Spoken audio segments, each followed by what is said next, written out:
The Israeli-Hamas Gaza war is raging. Congress is in disarray. I can't hear you with your yelling. You don't want Calm me to down. Be, Can no, you please calm down? Don't tell me to calm down. Calm down. There is a looming presidential election. The anxieties and fears of a darkening world seem to be finding their way into almost every workplace.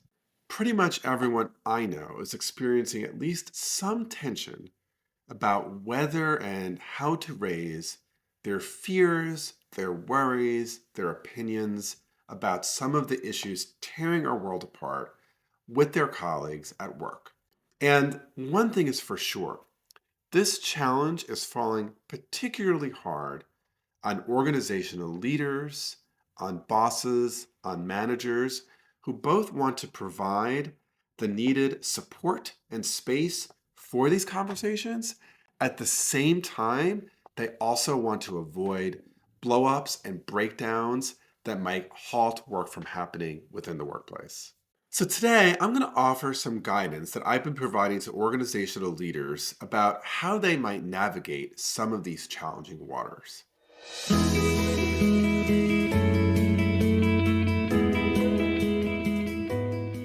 I'm Bob Bordone. I'm a senior fellow at Harvard Law School. I'm the founder and former director of Harvard Law School's Negotiation and Mediation clinical program. I taught negotiation, conflict resolution, mediation, and many other courses at Harvard Law School for more than 2 decades, and I'm a founder and principal of the Cambridge Negotiation Institute. First thing I want to say is it's fine to acknowledge your own conflictedness, both to yourself and frankly to your colleagues. There's a growing line of research that shows that really good leaders are actually willing to share some vulnerability. Vulnerable? I am not afraid to be vulnerable. And sharing with your colleagues that on the one hand, you feel it's really important to create space for people to have these hard conversations because you know it's on their mind when they come to work. And on the other hand, you're afraid of making a mistake or doing the wrong thing or bringing on a backlash. Like, that's okay to share. Second, is really doing a needs assessment. So what do I mean by this? Well, within your particular workplace, there may be different levels of both interest and need for having conversations on certain topics. I work in a broad range of professional environments. I work in healthcare institutions. I work in universities. I work in for-profit companies and nonprofits. And one of the things that I've observed is that an organizational culture may have different needs for creating space for different kinds of conversations. That is, one size does not fit all. I do some work, for example, in an organization that works in conflict zones, particularly in the Israeli-Palestinian context.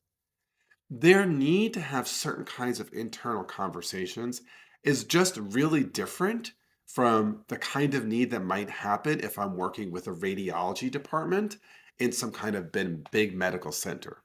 Big difference. Also, when you're doing a needs assessment, part of what you're looking at is capacity.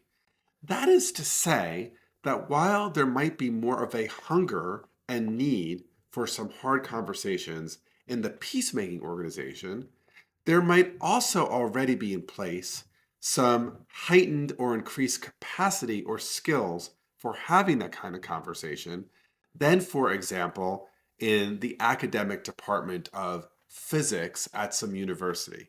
And so this leads to the next important piece and something that I see being really deeply missed.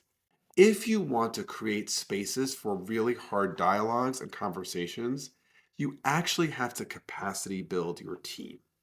And that means offering some training in difficult conversations and conflict resilience. Now, I got to tell you, I have been getting calls from folks who want this training, and that is really gratifying. Here's the part that's not so gratifying, is they'll say, can you do this in 75 minutes? Are you being serious right now? I could do lots of things in 75 minutes. The question is, would it be valuable and would it be responsible?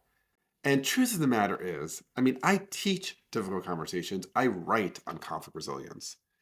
I'm not that good at it. Kapow! Truth bomb.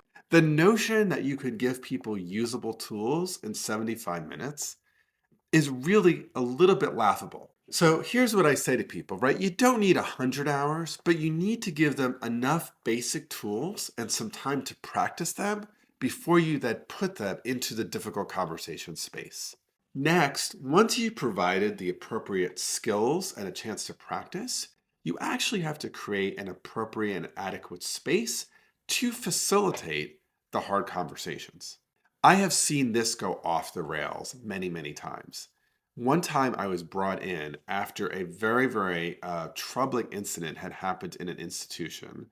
And then in response, the institution decided to have a town hall. The town hall brought 500 people into a room and then put 3 organizational leaders on a stage. Now, to the degree the purpose was to have a complaint session, this was highly effective. To the degree that this was actually designed to give people a real chance to air their thoughts and have a conversation, it was a disaster. Oh no. So really understanding, how do I create a space that people will feel comfortable sharing some of their views, listening, and having a real conversation is key here. And this leads to a penultimate piece of advice.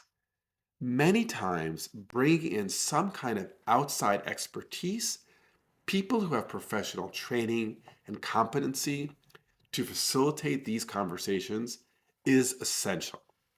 Yes, that does have a cost, but often the cost of doing that is way less than the cost of getting it wrong. Trust me, it'll be worth it. Last piece of advice is really more encouragement, and that is to manage expectations. Conversations about the election, conversations about Israel-Palestine, conversations about race and police.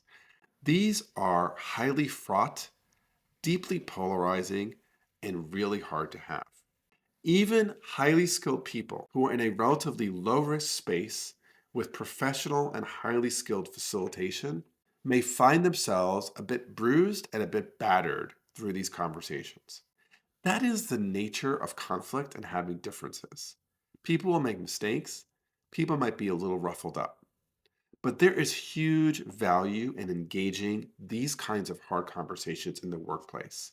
It builds conflict resiliency. It gives people a chance to air issues. It helps build some trust. And I would say most importantly, it helps break down stereotypes about what the other is or thinks. Because even if we don't align on our views, we often change the story we tell about the other person. And from an organizational perspective, there's usually an appreciation that the organization, the leader, the department actually cared enough to make the investment and create the space. If you're facing a dilemma in your workplace, or if there's a burning issue that you feel needs to be addressed or that has been addressed poorly, drop it in the comments section. For more skills on how to navigate these conversations, watch the next video, The Art of Persuasion for Professional Success. In addition, if I could help you and your organization navigate some of these conversations or learn some of these difficult conversation skills, please reach out to me at the Cambridge Negotiation Institute. Before you leave, subscribe to my channel if you haven't, like this video, and ring the bell so you'll continue to get lessons on how to succeed in conflict and difficult conversations. Okay, it's not difficult to keep watching. Click, click.